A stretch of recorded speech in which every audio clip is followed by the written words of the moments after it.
प्रदेश भर के प्रगतिशील अनियमित कर्मचारी संघ ने धरना स्थल मानातूता में जंगी प्रदर्शन किया। यह प्रदर्शन सरकार की वादा खिलाफी और नियमितीकरण को लेकर था। आंदोलन को लेकर प्रगतिशील अनियमित कर्मचारी संघ के प्रदेश अध्यक्ष गोपाल प्रसाद साहू ने बताया कि उनकी मांगे जायज है।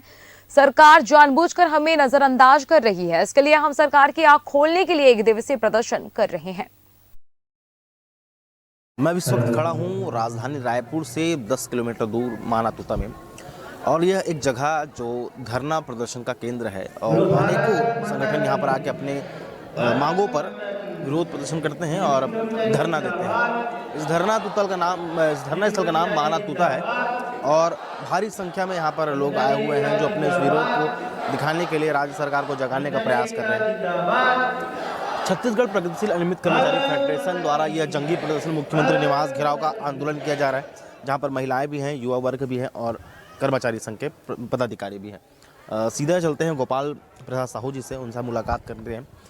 एक बड़ा प्रदर्शन आप लोगों की तरफ से पहले भी किया गया है, 2 साल पूर्व भी किया गया है और अब रायपुर के तूता स्तर पे आप लोग बैठे हैं। वही पुरानी मांगे हैं, सरकार मान क्यों नहीं रही है? वर्तमान सरकार हमारे मांगों को लेकर बिल्कुल गंभीर नहीं है, निरंकुश है और कहीं ना कहीं सरकार को लगता है कि हमारी मांग मानने से उनको क्या है अतिरिक्त बोझ पड़ेगा।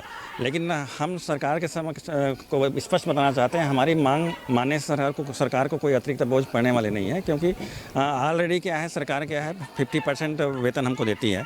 इसमें यदि हमको कुछ इनपुट और दे करके जो थर्ड पार्टी के माध्यम से है इस तरह से जो काम कर रहे हैं उसको और थोड़ा से 30 से 40% दे देंगे तो हम नियमित हो जाएंगे। सर, आप कहाँ से? मैं दंतेवाड़ा से हूँ। कब आए रायपुर में 2-3 दिन पहले से आया हूँ। कितना साल से काम कर रहे हैं?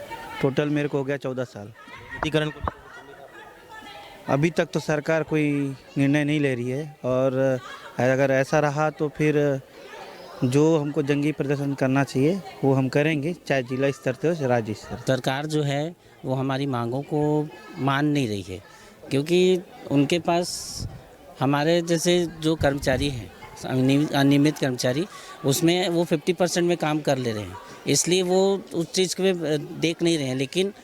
लेकिन जहाँ पर महंगाई की बात आए तो चाहे वो अनियमित हो चाहे वो नियमित हो, सबके लिए महंगाई बढ़ती है।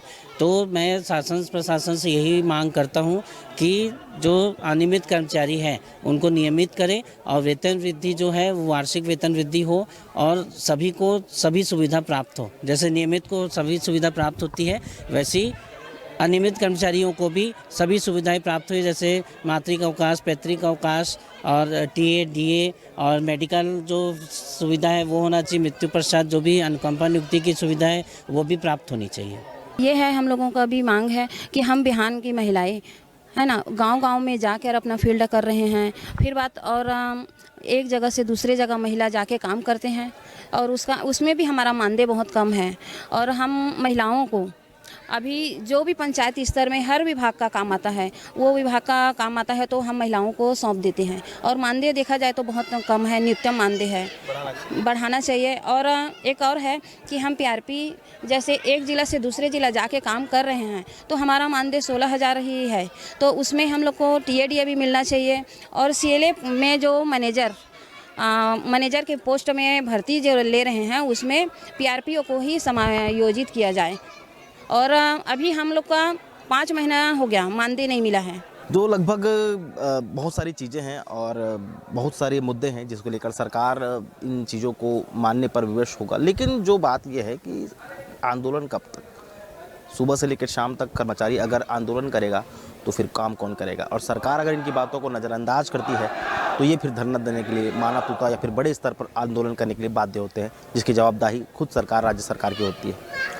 अब देखना होगा ये आंदोलन कितना लंबा जाएगा और सरकार इसके पर क्या निर्णय लेती है। कैमरा पर्सन मिथिलेश साहू के साथ ग्रैंड न्यूज़ रायपुर।